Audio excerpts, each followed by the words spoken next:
Bienvenidas, bienvenidas, doctora Jessie y doctora Oliveria. Estamos en Interlineados, segunda temporada, Educación a Distancia presente en esta nueva versión de video podcast, atendiendo pues a las sugerencias de nuestros seguidores, a los comentarios de quienes participaron. Muchísimas gracias.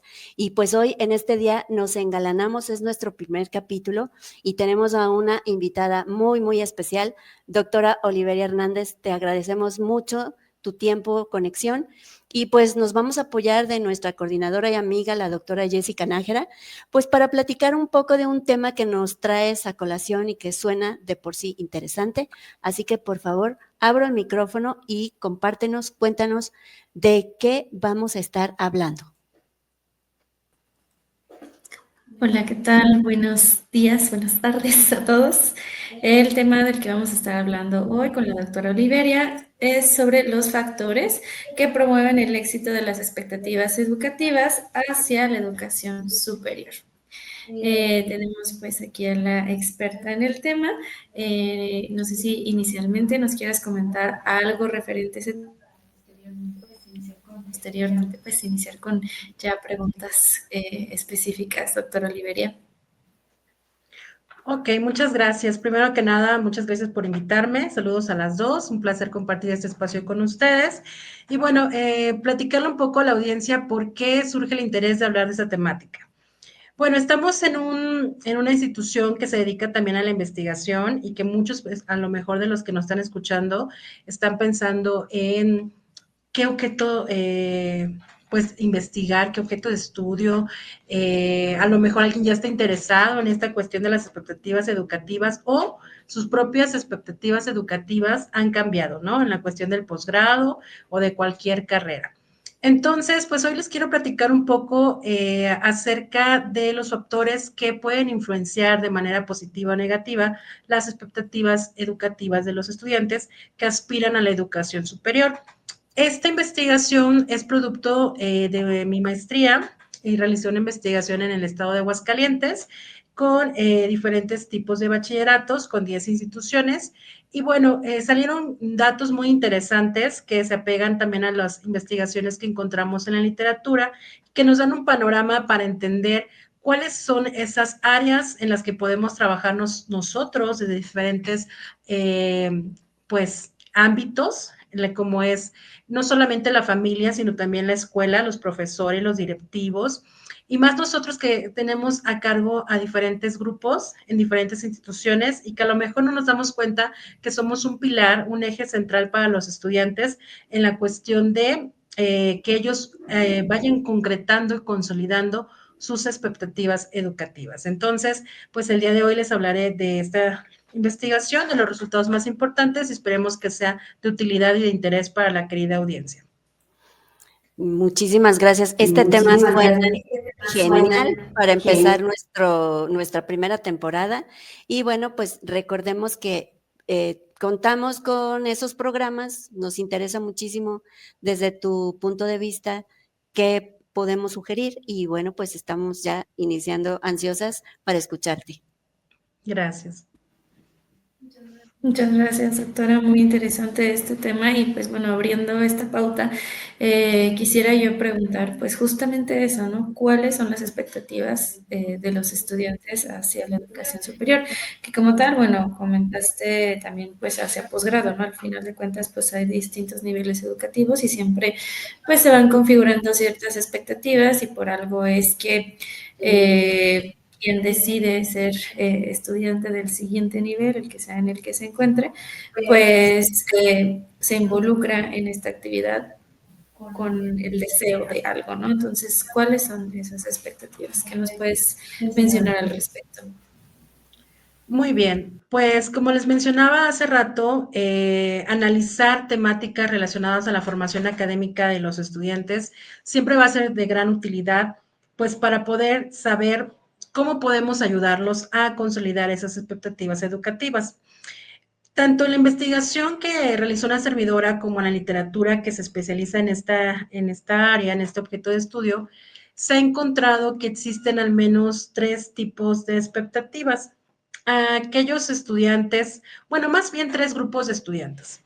aquellos estudiantes que desean ingresar a la educación superior, aquellos que desean ingresar, pero en la condición de estudiantes y trabajadores, y aquellos que de plano dicen, no, no deseamos ingresar. En este momento me voy a centrar en la cuestión de los estudiantes que terminan la educación media superior en el contexto mexicano y que aspiran a la licenciatura, a la ingeniería, a la educación superior en general, en el contexto mexicano. Posteriormente hablaremos brevemente de lo que he estado notando, observando en la cuestión de los posgrados. Pero bueno, se espera que los estudiantes, o bueno, más bien los estudiantes esperan poder ingresar a la universidad. O sea, sí tienen una alta expectativa de ingresar a la universidad. En el estudio que realicé, se encontró que al menos 9 de cada 10 estudiantes querían ingresar a la universidad. Eso es un porcentaje alto. Pero también tienen ciertas preocupaciones. ¿En realidad vamos a poder ingresar a la educación superior? Porque, bueno, debemos diferenciar dos conceptos, la aspiración de la expectativa. La aspiración es algo más, ¿cómo podemos decirlo? Como algo soñado, como algo que piensas, pero no trabajas por lograrlo. Y la expectativa sí, la expectativa es más fuerte. Tú trabajas para lograr que esta expectativa se cumpla, que este sueño se realice. Por ejemplo, si tú quieres ingresar a la educación superior, vas a hacer cosas que te permitan lograr esta expectativa, que te permitan ingresar a la educación superior. Y es allí donde está el reto de que esa expectativa no se pierda, ¿no?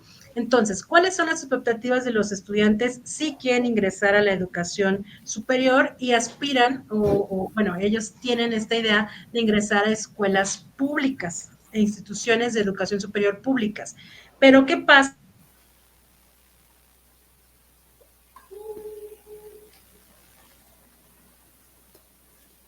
Tenemos un problema técnico, déjame lo... Los estudiantes, los que se quedan sin poder ingresar a esta educación.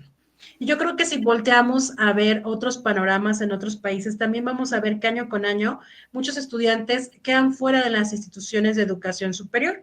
Son muy pocos los que pueden ingresar a la educación pública. Pero bueno, están otras instituciones, como son las instituciones privadas, que a partir pues de esta problemática, pues ellos ofrecen diversas oportunidades para que los estudiantes ingresen a la educación superior. Y entonces, ¿qué esperan los estudiantes? Pues ingresar a una institución de calidad, que les realmente aprendan, que les ofrezca todo lo que ellos pues esperan de una buena institución, ¿no? Que tenga una pues alta eficacia esta institución. Entonces, ese es un reto no solamente de las instituciones privadas, sino también de las instituciones públicas, porque ahí viene otro problema. Si bien algunos se quedan fuera y van a poder ingresar quizá el siguiente año, porque empiezan a idear estrategias para poder tener esta oportunidad, ya sea que ahora ya no sacan ficha nada más en una escuela, ya sacan ficha en 2, 3 escuelas, sacan ficha en las escuelas públicas, pues se inscriben a las escuelas privadas, van haciendo estrategias, pues para poder lograr esta expectativa. Y bueno, y en la educación, pues en los posgrados, en las maestrías, en los doctorados, también estas personas, estos estudiantes aspiran a seguirse superando, a ingresar a posgrados de calidad. Vamos a encontrar posgrados donde van a atender como a hacer investigación, otros más profesionalizantes, pero bueno, sí se espera poder seguir creciendo académicamente, y una de las motivaciones que se encuentran cuando tú platicas con los estudiantes, pues es poder no solamente aprender más, sino también tener mayor ingreso económico, que esa es otra situación que en ocasiones no el grado académico que tú tienes corresponde con el ingreso económico, ¿no? Y ahí vienen otras cuestiones que tienen que ver con cómo hacemos que esa expectativa de estar en una institución de educación superior, estar en un posgrado, no decaiga, ¿no? Entonces, cerrando esta primera pregunta de cuáles son las expectativas, podemos encontrar que los estudiantes todavía tienden, en su mayoría, 9 de cada 10, tienden a querer ingresar a la educación superior, y solamente 10% te dice que no, y las razones en las que hemos estado encontrando cuando trabajamos este objeto de estudio es que encontramos estudiantes que te dicen, vamos a tomar un año sabático porque no hay necesidad, no hay presión en casa, no hay necesidad de que yo tenga que incorporarme en este momento, me dan chance de descansar, de tener este año sabático, de pensar qué voy a hacer con mi futuro, de viajar, etcétera. Y habrá otras personas que te digan, es que ya no lo puedo solventar y ya es una urgencia involucrarse a la cuestión laboral. Otros más, a lo mejor tuvieron alguna situación inesperada, no planeada, se convirtieron en padres muy jóvenes y dicen, nos vamos a quedar al cuidado de la familia, al cuidado de los hijos. Y algo interesante que encontré, que a veces esperarías que esta situación que se dediquen al cuidado de los hijos pasa en el contexto urbano, que diga rural, y no encontré que esta situación se hacía más presente en el contexto urbano, en las ciudades. Entonces, bueno, ahí vemos que se están como cambiando estos roles o estas tendencias que teníamos por los aspectos culturales, de que la mujer no estudiaba ya la universidad o la preparatoria porque tenía que incorporarse a las tareas domésticas o a la familia, ¿no? Entonces, bueno, hasta aquí se daría mi respuesta con la primera pregunta. Oye, doctora, y en estas expectativas que sí suenan muy altas, ¿no? 9 de cada 10, como bien mencionas, me conecta mucho con esta modalidad con la que nosotros venimos operando, que educación a distancia, pues se vuelve también una alternativa, pues muy jugosa, por así decirlo, cuando ya tienes esos pormenores, ¿no? Esos factores que inciden en tu vida, que ya eres papá, que ya trabajas, pero que sigues queriendo ese camino, esa ruta para cumplir una meta de formación, pues me parece que embona muy bien dentro de nuestra vida académica el podernos utilizar como una opción, es decir, una opción de formación muy válida, pues sí, realmente todos aspiramos a mejorar y crecer y pues no siempre podemos ir a la escuela. Entonces a mí me resulta eso pues un aliciente, ¿no? Adicional para seguir promoviendo la formación y bueno, pues siempre invitarlos a que no se detengan, aunque sean padres jóvenes, aunque sean trabajadores, siempre habrá una manera de continuar con lo que dejaron tal vez o retomar algo nuevo para seguir su crecimiento profesional. Muy interesante. Sí, efectivamente. Y esto que tú mencionas va ligado con la segunda pregunta, que tiene que ver con cuáles son los factores que influencian el éxito o el fracaso en la cuestión de las expectativas. Y una de ellas es este aspecto que mencionas. Bueno, las estrategias. Quiero estudiar la universidad o quiero estudiar un posgrado.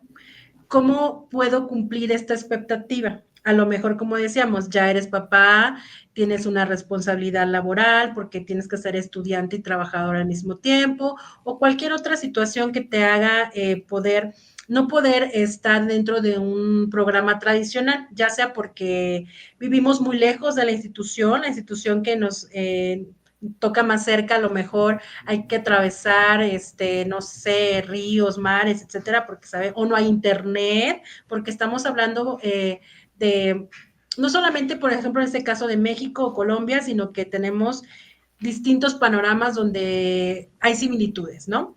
Entonces, la educación a distancia sí es una estrategia para aquellos que no pueden estar 24/7 pegados a esta cuestión de la educación tradicional, que por la distancia no puede estarse conectando o asistiendo a una escuela de manera cotidiana, pero busca esas estrategias para donde pueda acceder a Internet, porque sabemos que muchos de los docentes que tenemos ahorita en los posgrados de educación a distancia se conectan los fines de semana para trabajar, descargan todos sus materiales, elaboran sus tareas y el fin de semana buscan un lugar donde tengan internet para subir sus actividades, ¿no? Entonces, y aquí vienen estos retos que tenemos las instituciones y las personas que estamos figurando dentro de estas instituciones, que tenemos que cubrir las expectativas de los estudiantes. Por ejemplo, docentes capacitados no solamente en el contenido, sino también en la tecnología. Buscar resolver las problemáticas que puedan tener, porque, por ejemplo, A mí me ha tocado que los estudiantes o no tienen su correo institucional o pasa cualquier cosa, entonces en 2, 3 carpetas en distintas, a lo mejor en Drive, otra en Teams, etcétera, buscas la manera de que tengan las mismas, los materiales, las grabaciones, etcétera, para que las descarguen, ¿no? Para que puedan acceder a ellas. Entonces, dentro de estos factores vamos a encontrar las variables sociofamiliares, las variables personales, las variables culturales, las variables escolares. Ahorita ya hablamos un poco de lo que le toca hacer a la escuela, pero por ejemplo, si tú quieres promover que sean exitosas, que se logren estas expectativas, que de verdad el estudiante pueda ingresar a la educación superior e incluso mantenerse como escuela, tendrías que buscar que los docentes estén haciendo actividades eficaces, porque también los estudiantes se desmotivan cuando ven que llegas ahí a la clase y no se dan cuenta que no está planeada la clase, cuando es una clase demasiado tradicional, donde nos quedamos en que el estudiante no reflexione, no piense, se supone que estamos trabajando con un enfoque distinto, pero en ocasiones esto no pasa, no le damos voz y voto a los estudiantes,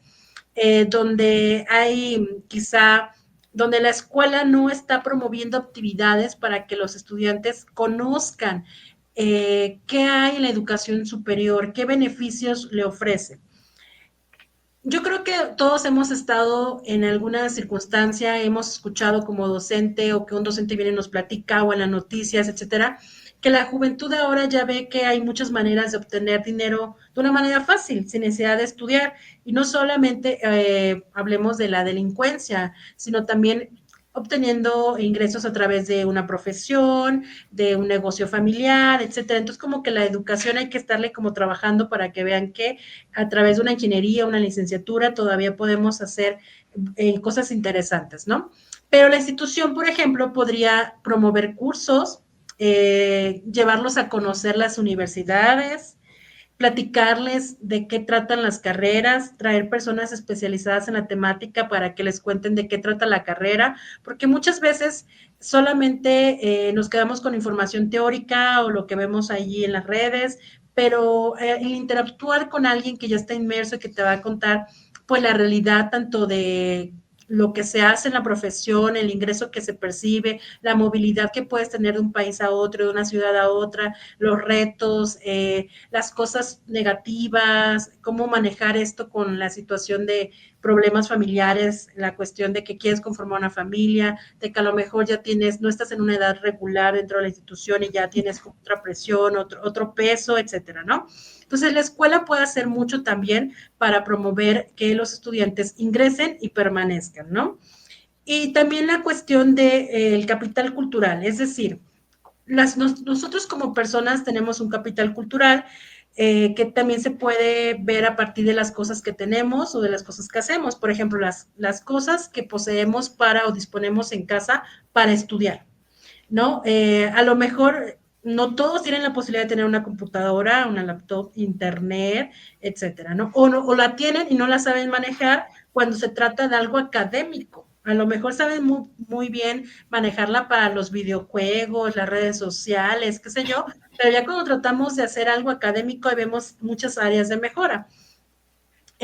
También a partir de las actividades extraescolares, o sea, si tu familia te lleva a los museos, te promueve que está muy pendiente de tu proyecto de vida y te dice, oye, ya viene el tiempo para las fichas.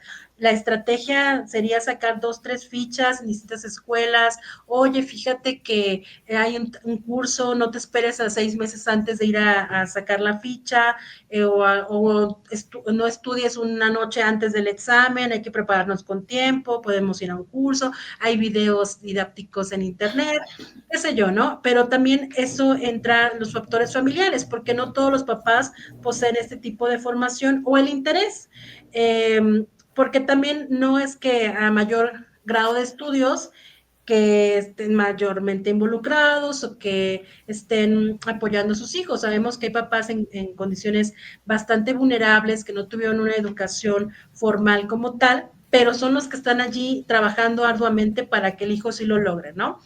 buscan estrategias de becas, de cursos, a lo mejor manejan esta frase muy tradicional que es, pues lo único que te puedo dejar de herencia es la educación y échale muchas ganas y con esa frase se van y están muy pendientes de ti y te motivan y a lo mejor se dan cuenta que ya ingresaste y que estás representando un verdadero reto para ti, el poder llevar esta cuestión de agarrar el ritmo de lo que representa la educación superior o un posgrado, ¿no? Porque la dinámica cambia, aunque hemos estado varios años dentro del campo educativo y sabemos cómo se maneja esta cuestión de la educación, esto va cambiando.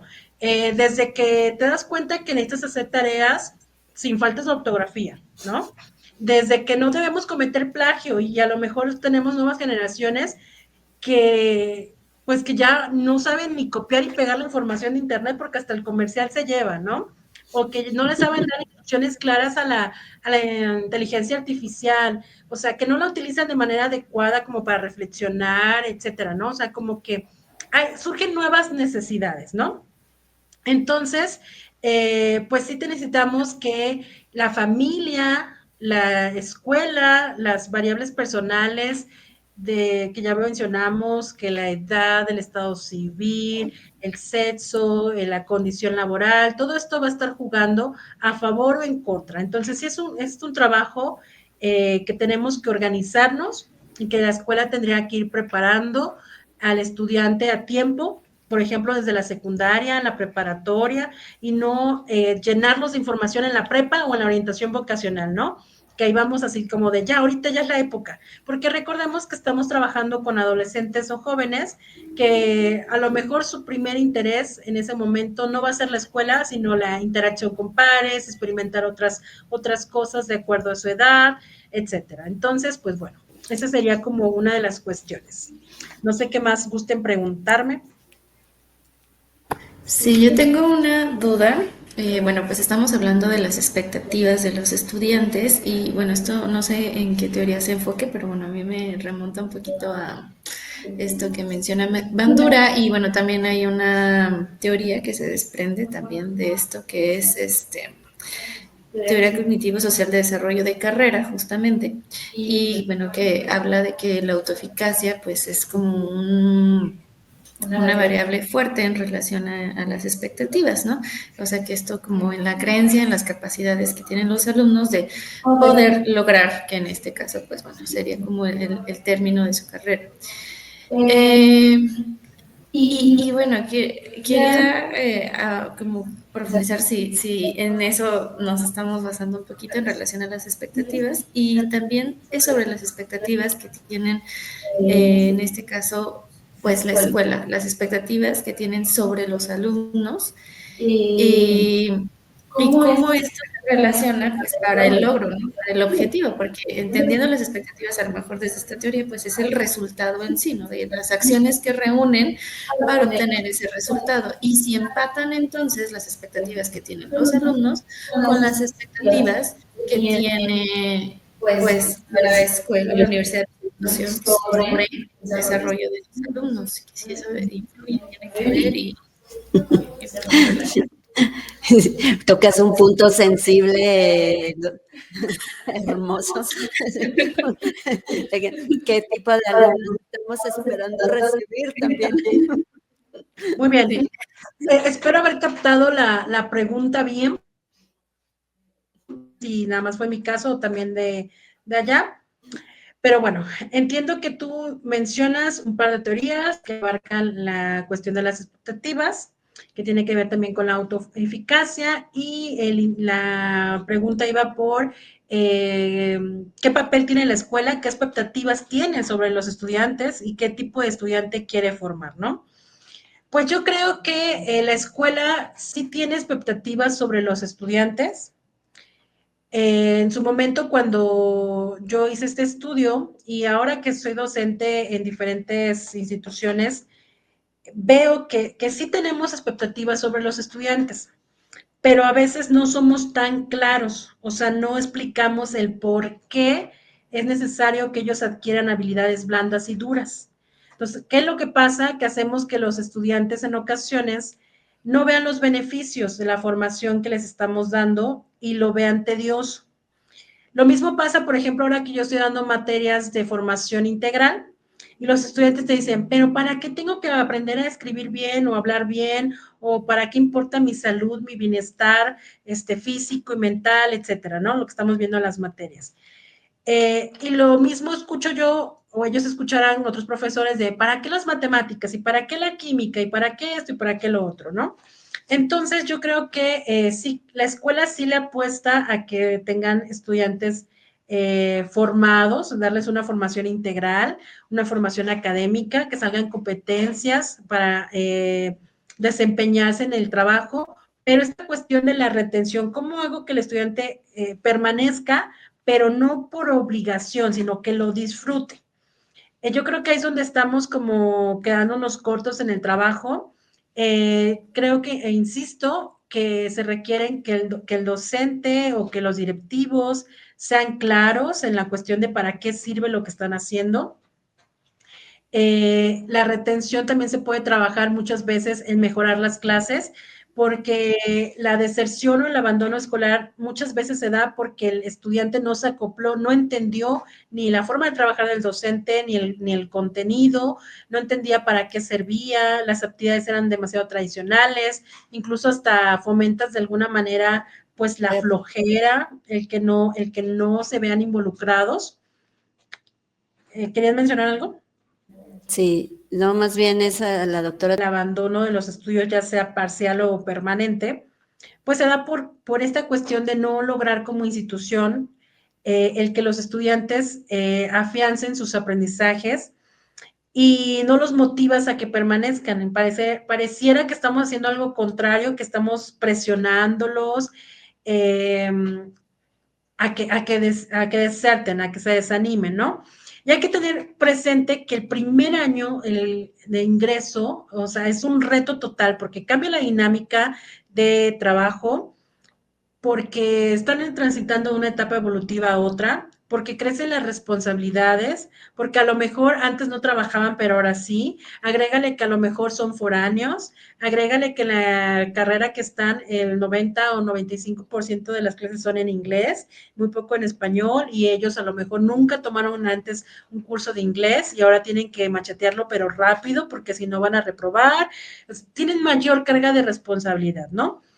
Y ahí es donde entra también, o se recomienda que entre la tutoría. Existe la tutoría como tal, porque siempre te asignan un tutor, pero a lo mejor el tutor nada más se aparece ahí por diciembre en la posada, hace una posada para todos, besos y abrazos, y no vuelves a saber del tutor, cuando a lo mejor el tutor debe estar presente cuando estás padeciendo algunos problemas, ya sea personales, de salud, que estás reprobando y necesitas asesoría, quieres que te aconseje cómo hacer para pasar una materia, que tiene un problema con un profesor, con algún estudiante, etcétera, ¿no? Entonces, yo creo que la escuela sí tiene intenciones de hacer cosas por el alumnado, porque sus expectativas se cumplan, pero en ocasiones lo que está fallando es la forma en la que lo quiere hacer y termina cayendo en una presión que en fomentar quizá no sé, el amor, los beneficios que le puede ofrecer su carrera, ¿no? El que disfruten estudiar. Esa sería como la respuesta que daría a la pregunta. Ya no recuerdo si me faltó otra cosa que contestar. Ustedes recuérdenme. Pues no, de hecho yo creo que nos diste una explicación muy completa de este abordaje inicial. Y pues bueno, podríamos pasar toda la tarde platicando porque este tema también nos motiva y nos desborda de estos factores que inciden. Sin embargo, pues también nos acercamos al final de nuestro capítulo, primer capítulo de Interlineados aquí en Educación a Distancia. Y pues no sé si quieran en un minuto agregar una conclusión, una reflexión. Muy agradecida de la presencia y conexión de ambas, entonces hacemos el cierre. Ok, pues si quieren inicio yo con el cierre. Pues yo creo que esta es como una invitación a padres de familia, a docentes, a estudiantes que están en formación, que sigan creyendo en sus expectativas, que trabajen por ellas, y a lo mejor no se cumplieron en el pasado ciertas expectativas en torno a nuestra educación, pero podemos hacer algo diferente en la actualidad, no todo está perdido. Y como personas responsables dentro de la educación y quizá cercanas a las políticas educativas, a lo mejor es importante que pongamos sobre la mesa la cuestión de la desigualdad que tienen los estudiantes en el ingreso, porque la poca cobertura, por la poca matrícula que abren las instituciones de educación superior públicas, seguir motivando a las escuelas privadas que hagan un ejemplar trabajo con los estudiantes y no solamente capturar a los estudiantes, sino que realmente se les enseñe. Y bueno, dejar de pensar dejar esas tradiciones, esos pensamientos antiguos en los cuales decimos, bueno, nací en un contexto desfavorable, pues esta fue la cruz de mi parroquia y de aquí hasta el final, ¿no?